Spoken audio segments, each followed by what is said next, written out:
Foggy headlights don't just make your car look tired. They steal your night vision. Tests show severe oxidation can cut light output by nearly 80%. That's like driving with sunglasses on after sunset. And yet, when most people see cloudy headlights, they assume one thing, that replacement is inevitable. Hundreds of dollars. Sometimes close to $1,000.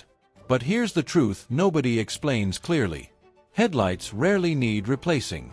They need restoring. And the difference between a temporary shine and a permanent fix comes down to understanding what's actually happening to the plastic.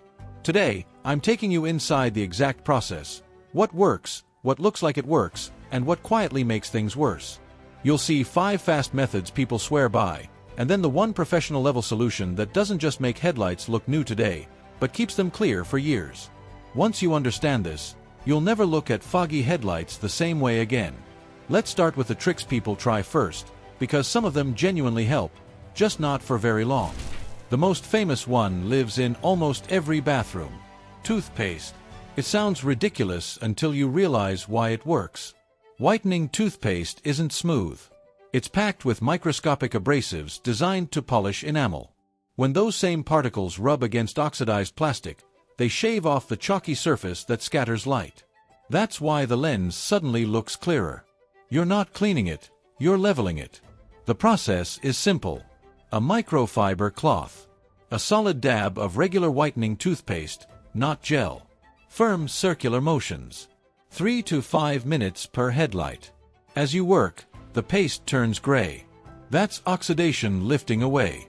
Rinse it clean, dry it carefully, and the transformation is instant. The problem is what you don't see. Toothpaste leaves no UV protection behind. The sun goes right back to work the next day. In a week or two, the haze creeps back.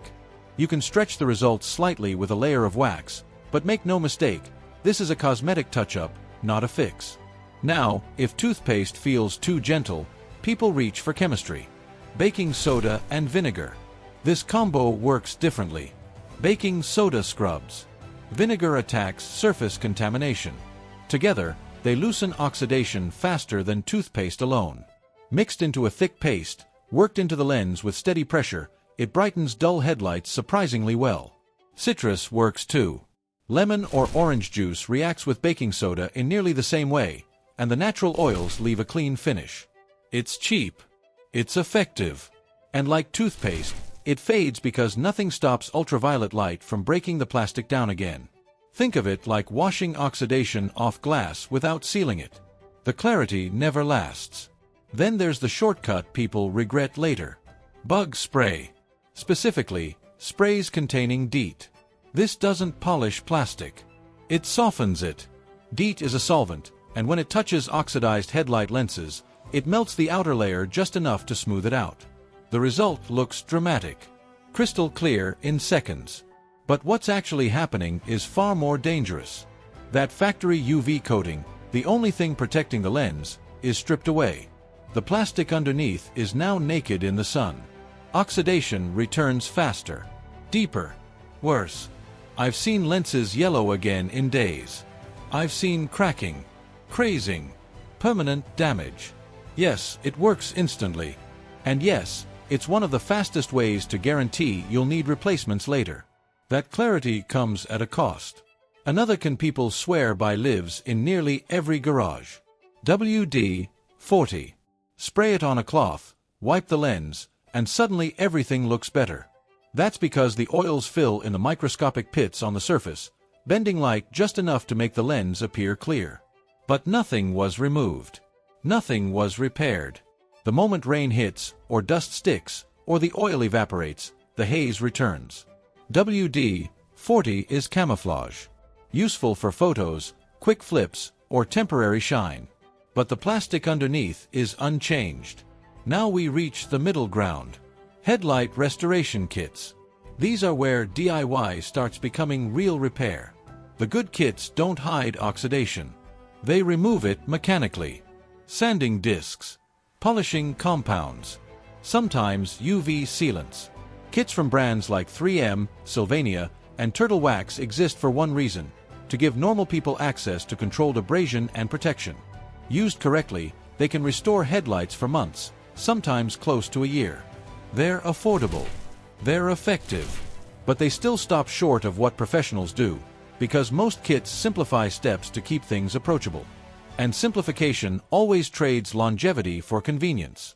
If you want headlights that stay clear, the kind that still look fresh years later, there's only one path: full restoration. This is where patience beats shortcuts, and where understanding the process matters more than the products themselves. It starts with preparation. Wet sandpaper in multiple grits. Water, lots of it. Tape to protect paint. Microfiber towels. Cutting compound. Finishing polish. And most importantly, UV protection at the end. Without that last step, everything before it is temporary.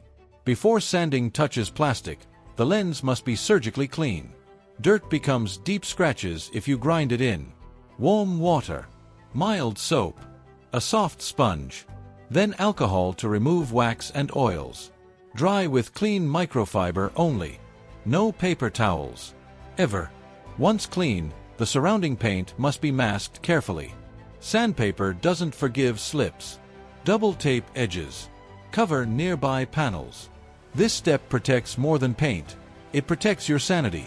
Now the real transformation begins. Wet sanding. If the oxidation is heavy, you start coarse. 600 or 800 grit. Soaked. Lens wet at all times. Straight passes. Light pressure. You're not trying to polish, you're removing damage evenly. The lens turns dull and uniform. That's good. That means the oxidation is gone. Then you refine. 1000 grit. Direction change. Crosshatching smooths out deep scratches. Then 1500. Then 2000. Then 3000. Each step erases the scars left by the previous one. By the end, the lens looks evenly frosted, not yellow, not blotchy. That frost is controlled. Intentional. It's the foundation of clarity. Rinse thoroughly. Any leftover slurry becomes scratches during polishing. Dry with a clean towel. Inspect under light. Uniform texture means you're ready. This is where many people think polishing alone is magic. It isn't. Polishing only works because of everything done before it. A quality rubbing compound cuts the fine haze away, restoring transparency. A finishing polish refines the surface, turning dull plastic into something glass-like. Machine polishing speeds things up, but hand polishing works too if you're patient. At this point, the headlights look brand new. This is where most people stop. And this is where most restorations fail. Bare plastic doesn't survive sunlight. Without UV protection, oxidation returns. Sometimes faster than before. This is the step that separates temporary success from permanent results. UV sealants or automotive clear coat lock the surface down. They block sunlight. They preserve clarity. Applied properly and cured patiently, they extend the life of the restoration from weeks to years. Rush this step and you undo everything. Let it cure. Protect it. Respect the chemistry. When it's done, the difference is obvious. Light output is restored. Night driving feels safer. The front of the car looks younger, cleaner, more expensive. And you didn't replace a single headlight. You revived them. This is why professional restoration lasts. Not because of secret products, but because of process. Now you know exactly why some methods fade, why others damage plastic, and why one approach truly works. If this saved you money or taught you something new, hit like, share it with someone who needs it, and subscribe for more real-world car care knowledge. Drop a comment telling me which country you're watching from. I read them all. And don't miss the next video, where I reveal hidden car reset tricks that fix problems most drivers think require expensive repairs.